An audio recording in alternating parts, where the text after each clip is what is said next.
یہ بات یاد دلا رہے تھے کہ ماضی میں تم 4 ٹانگوں والے، یہ ٹانگوں والی بات تو ویسے میں کہہ رہا ہوں، لیکن کہنے کا مطلب یہ کہ ماضی میں تم جانوروں کی قربانیاں کرتے رہے اپنے گناہوں کی خاطر، ماضی میں تم بروں کو قربان کرتے رہے، جانوروں کا لہو گزرانتے رہے کہ تمہاری مخلصی ہو، اور یہ جانور تمہارے تھے، یہ تمہارا پلان اور تمہارا منصوبہ اور تمہارا پروگرام تھا۔ لیکن میں اب آپ کو بتانا چاہتا ہوں، یعنی حضرت یوحنا کی بات کر رہا ہوں، کہ وہ تو تمہارے برے تھے، لیکن اب خدا کا برہ۔ کیا مطلب ہے؟ اس کا مطلب یہ تھا کہ تم اپنی کوششوں سے تو بچتے رہے اور کوشش کرتے رہے ہو، لیکن اب خدا کی طرف سے کیے گئے انتظام کے مطابق خدا کی طرف سے برا مہیا ہو چکا ہے، اور وہ مسیح یسوع کی طرف اشارہ کر رہے تھے کہ تم جانوروں کی، بروں کی قربانیاں کرتے رہے، لیکن اب خدا کی طرف سے ایک برا مہیا ہوا ہے،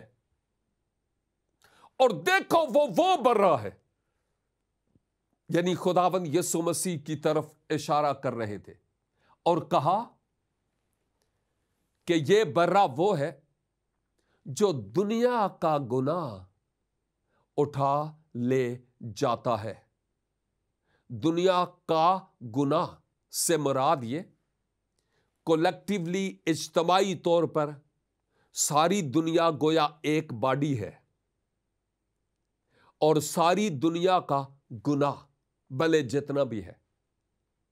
وہ اپنے اوپر لینے کے لیے آ گئے، جو اس وقت سے 3.5 سال بعد آپ جہان کے گناہ کے لیے قربانی کا ایک ہی بار ہمیشہ کے لیے ابدی برا کے طور پر قربان ہونے کو تھے۔ جب مقدس یوحنا نے آپ سے متعلق اعلان کیا تو دیکھیے، حضرت یوحنا کو اپنے ان تمام پیروکاروں کو گویا مسیحا کے سپرد کرنا، خود خالی ہاتھ ہو جانا، یہ آسان نہیں تھا، لیکن آپ جانتے تھے میں تو صرف ایک پیش رو ہوں اس آنے والے کے لیے، اور اب وہ آ چکا ہے۔ اور ایک مقام پر تو آپ نے فرمایا کہ ضرور ہے کہ میں گھٹوں اور وہ بڑھے، میں ڈیکریز ہوں اور وہ مجھ میں انکریز ہو۔ یہ حضرت یوحنا کے منہ کے بول ہیں۔ لیکن یہاں پر ایک اور حقیقت ہمیں نظر آتی ہے، وہ یہ کہ جیسے پہلے کہہ چکا ہوں، عہد عتیق میں بروں کو گناہوں کی معافی کے لیے جو عارضی معافی ہوتی تھی قربان کیا جاتا تھا، اور حضرت ابراہیم آپ کے ایمان کے مطابق تو بہت بڑی اہم ترین شخصیت ہے، میرے لیے بھی کوئی کم نہیں ہے، میں ان کو ابراہم کہتا ہوں کیونکہ وہ عبرانی میں نام ہے، آپ عربی میں کہہ رہے ہیں۔ اینی ہاؤ، حضرت ابراہم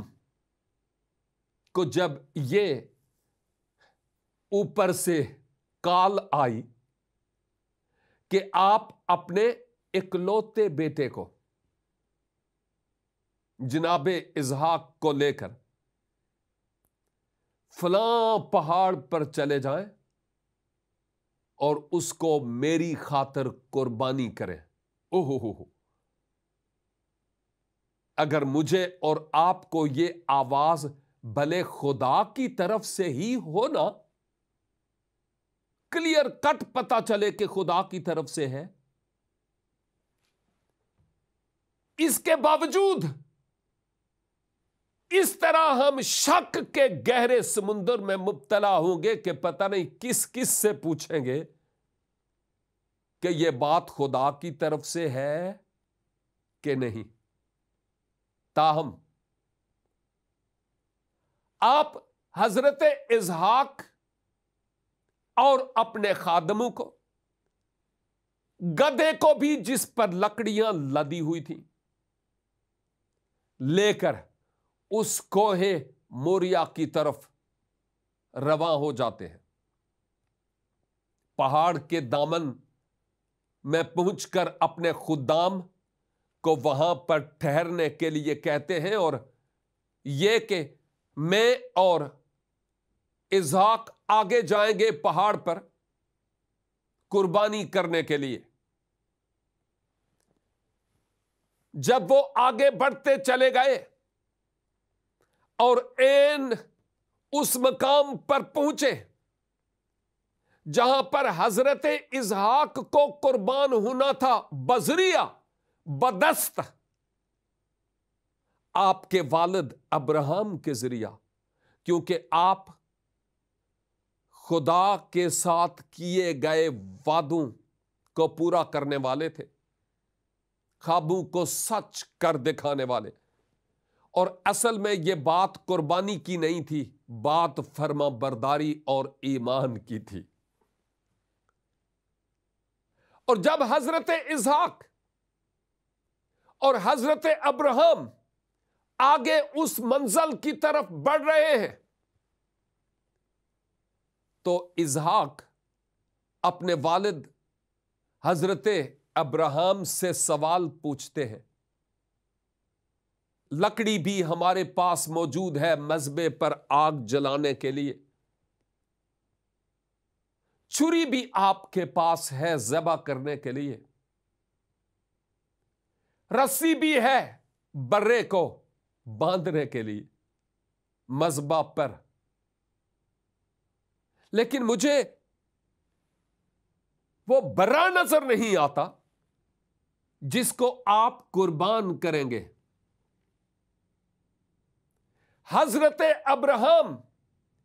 کے ایمان کا گراف دیکھیے کہ آپ نے حضرت اسحاق سے مخاطب ہو کر کہا، بیٹا برا خدا آپ مہیا کرے گا۔ آپ جانتے ہیں کہ وہ ذبح کرنے کے لیے، قربان کرنے کے لیے کس کو لے کر جا رہے تھے؟ ہاں ٹھیک ہے، حضرت اسحاق کو، لیکن ایمان دیکھیے کہ آپ نے کہا خدا آپ مہیا کرے گا۔ اور جب حضرت ابراہیم حضرت اسحاق کو لے جا کر مذبح پر لٹاتے اور باندھتے ہیں، آنکھوں پر پٹی بھی، اور جب وہ عین وقت آیا کہ جب آپ چھری اٹھا کر اس اپنے بیٹے پر چلانے لگے تو یوں لگتا ہے جیسے حق تعالی نے آپ کا ہاتھ روک لیا اور کہا، ابراہیم بس بس بس بس، تو اپنے امتحان میں پورا اترا۔ پیچھے مڑ کر دیکھ، اور جب دیکھا تو جھاڑیوں میں ایک مینڈا جس کے سینگ جھاڑی میں اٹے پڑے تھے، حکم ہوا کہ اس کو لے اور اس کو وہاں پر قربان گاہ پر لٹا اور اس کو ذبح کر۔ اسحاق کے بدلے خدا نے مینڈا مہیا کیا۔ ایمان دیکھیے کہ خدا آپ مہیا کرے گا، اور خدا نے مہیا کیا، اور پھر آپ نے اس مینڈے کو وہاں پر ذبح کیا جو اصل میں حضرت اسحاق کا عوضی ہوا، کفارہ ہوا، فدیہ ہوا، سبسٹیٹیوٹ بنا۔ بائین ایسے ہی جب حضرت یوحنا یہاں پر کہتے ہیں کہ دیکھو خدا کا برا جو دنیا کا گناہ اٹھا کر لے گیا، تو آپ لوگوں کو یاد دلاتے تھے کہ تمہارے برے عارضی طور پر تمہارے گناہوں کو اٹھا لے جاتے تھے، لیکن اب خدا نے ایک ایسا انتظام کیا کہ اپنے برے کو بھیجا تاکہ وہ اس دنیا میں آئے اور اس دنیا کے تمام دنیا کے گناہوں کو وہ اپنے اوپر لے۔ حضرت یوحنا نے ان لوگوں کی توجہ مسیح کی طرف کی جو ہر سال کی جانے والی قربانی نہیں تھی، ایک ہی بار ہمیشہ کے لیے کامل قربانی، اس کی طرف توجہ دلوائی کہ اس پر ایمان لاؤ۔ اور بہت سال بیت گئے، مجھ پر یہ بھید کھلا کہ مسیحا تمہارے گناہوں کا کفارہ اور عوضی ہے، ان پر ایمان لاؤ تو تم حیات ابدی اور گناہوں کی معافی حاصل کرو گے، وہ تمہارے فدیہ ہے۔ جب مجھے یہ بھید معلوم ہوا،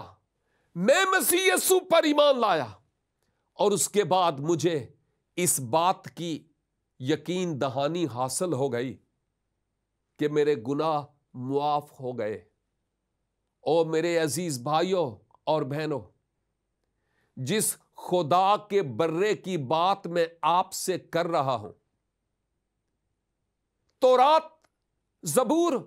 اور صحائف الانبیاء اس برے کی بابت پیشن گوئیاں اور نبوتیں کرتی ہیں۔